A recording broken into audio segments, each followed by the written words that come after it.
Dalilnya di Quran surah ketiga tadi ayat 31.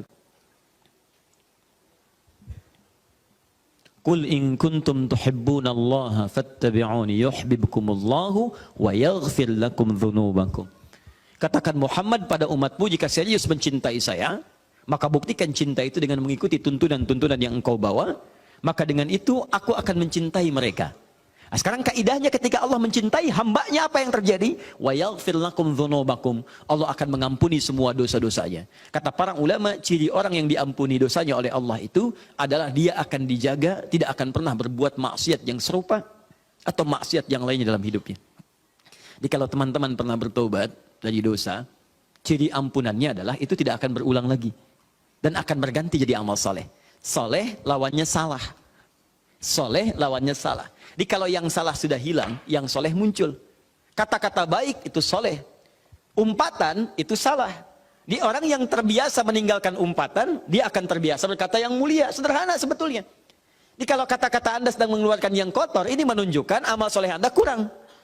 Karena yang soleh itu tidak akan bertemu dengan yang salah. Maksiat tidak akan ketemu dengan taat. Sederhana. Jadi kalau Anda bisa memilih yang soleh, kenapa Anda pilih yang salah? Ya.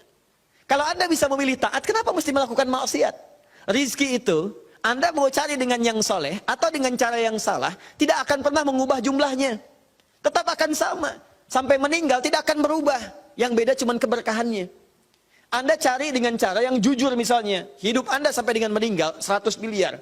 Anda cari dengan korupsi, nggak akan menambah, nggak akan kurang 100 miliar juga. Cuman barangkali yang beda keberkahannya. Jadi kalau Anda bisa mencari dengan yang halal, kenapa mesti maksa mencari yang haram? Gak akan berubah. Tapi kan lebih banyak itu cuma dikumpulin, bikin Anda capek. Segitu juga nilainya. Anda korupsi, datang misalnya 50 juta. 50 juta itu cuma Anda pegang, hitung pegang. Dengan yang satu, turunnya 500 ribu per bulan. 500 ribu, dijaga oleh Allah supaya nggak capek. Sudah, kamu nggak usah capek ngitung. Ya, biar saya yang pegang. Butuh, saya kasih. Pas butuh, ada. Pas butuh Anda, datang. Saya kemarin malam atau awal malam Jumat kemarin saya cerita, ada keluarga penghafal Quran, hamalatul Quran. Istrinya penghafal Quran, suaminya penghafal Quran, istrinya bahkan sudah punya sanad, anak-anaknya penghafal Quran. Anda tahu teman-teman, suaminya dalam kacamata manusia, hanya dalam kacamata manusia, seorang kuli bangunan. Datang berangkat. Bawa uang cuma 500 ribu, Bu. 500 ribu ke rumah. Tapi setiap suaminya bawa uang ke rumah, kata istrinya, alhamdulillah Abi bawa uang banyak sekali. Istrinya kadang ke sawah, nanam padi, bawa kayu. Itu saya pernah lihat gambarnya bawa kayu itu selalu begini, Masya Allah, luar biasa. Tapi dahsyatnya, Anda berkunjung ke tempatnya, selalu tersaji makanan yang beraneka ragam. Kue ini, makanan ini, dan sebagainya. Dan berkah hidupnya. Enak gitu. Nikmat. Jadi saya katakan pada Anda, kalau Anda sudah mendekat kepada Allah menjadi hamba yang dicintainya, Anda nggak akan susah dalam kehidupan dunia. Dan diantara caranya ini, astagfirullah. Kalau Anda sudah dicintai oleh Allah, mohon maaf ya, jangankan kemudahan hidup, doa Anda seketika sebelum meminta sudah Allah kabulkan. Saya pernah katakan pada Anda seorang tukang roti yang merindukan Imam Ahmad. Tukang roti ini kemudian, Imam Ahmad itu punya kejadian yang unik teman-teman sekalian. Ya, saya pernah kisahkan beberapa kali kisah ini. Itu satu kali ada dorongan di hatinya untuk pergi ke Mesir. Berangkat aja. Begitu berangkat, capek beliau istirahat di dalam satu masjid. Faqih, ahli fikih, ulama besar. Tapi barangkali namanya sampai duluan kepada banyak orang sebelum kelihatan gambarnya atau wajahnya. Sosoknya belum pernah terlihat, tapi namanya menembus batas penglihatan orang lain. Hampir semua kalangan kenal dengan Imam Ahmad. Kenal dalam pengertian, pernah mendengar namanya. Tapi belum pernah melihat sosoknya. Tiba-tiba ketika istirahat di dalam masjid, marbot masjidnya mengatakan, keluar dari sini. Keluar. Karena belum pernah lihat Imam Ahmad sebelumnya. Imam Ahmad tidak pernah mengatakan, saya Imam Ahmad. Tidak. Ya, tapi kata beliau, saya hanya beristirahat. Karena taufiknya. Tidak, kamu keluar dari sini. Maka ketika beliau keluar, istirahat di alas di luar itu.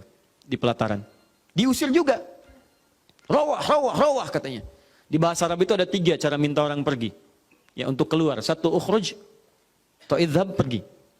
Yang kedua barah, keluar. Ya, kalau sudah barah itu sudah agak kasar. Ya, udah agak kasar tuh, ya. Ukhruj, Anda diam. Barah, Saya bukan Barno, saya Husain. Bukan, itu kasar namanya. Keluar, keluar. Nah, ada yang ketiga yang lebih kasar lagi, namanya rawah. Rawah dari kata roh, pergi dengan roh-rohnya sekalian. Jangan sampai fisiknya ke sana, rohnya di sini. Ya, atau sebaliknya. Baik, rawah itu disebut rawah ente, rawah, pergi sana. Pergi Imam Ahmad di jalan, kemudian beliau sedang jalan, tiba-tiba kelihatan oleh tukang roti sedang membuat adonan rotinya. Begitu melihat orang ini terlihat semakin lelah, dipanggil oleh beliau, Syekh ta'al huna, kesini, silahkan istirahat dulu. Imam Ahmad istirahat merebahkan, kemudian sambil melirik kepada tukang roti ini, dia setiap membuat adonan roti, dia beristighfar kepada Allah. Astagfirullah, astagfirullah, astagfirullah. Imam Ahmad paham dengan faidah ini. Tapi beliau ingin mendengar apa yang diucapkan tukang roti ini lewat lisannya. Maka bertanyalah kepada tukang roti ini. Perhatikan kalimatnya. Ma faidatu istighfarika ya Syekh. Syekh, Sayyid, Anda saya perhatikan dari tadi setiap bikin adonan, lakukan ini, selalu istighfar. Apa sih manfaat istighfar itu bagi Anda? Apa manfaat istighfar itu bagi Anda? Perhatikan kalimatnya. Wallahi, kata tukang roti ini, wallahi tidak pernah saya mengamalkan istighfar dalam setiap pekerjaan saya kecuali semua doa-doa saya dikabulkan oleh Allah Subhanahu wa taala. Kecuali satu sampai hari ini yang belum terjadi. Dan saya mohon kepada Allah, imma saya sebelum meninggal atau yang saya doakan sebelum meninggal untuk bisa berjumpa dengan saya. Apa doanya itu? Saya memohon kepada Allah untuk berjumpa dengan Imam Ahmad bin Hanbal. Baik itu sebelum saya wafat atau sebelum beliau diwafatkan oleh Allah Subhanahu wa taala. Kata Imam Ahmad, Allahu Akbar. Jadi ini yang membuat saya datang ke sini karena istighfarmu. Karena istighfar yang kau lakukan itu yang mendorong saya datang ke sini. Itu yang menjadikan saya dikeluarkan dari masjid. Itu yang mendorong saya kemudian datang ke tempat ini. Karena istighfar yang kau lakukan. Masya Allah. Dan jangan lakukan itu kepada saya.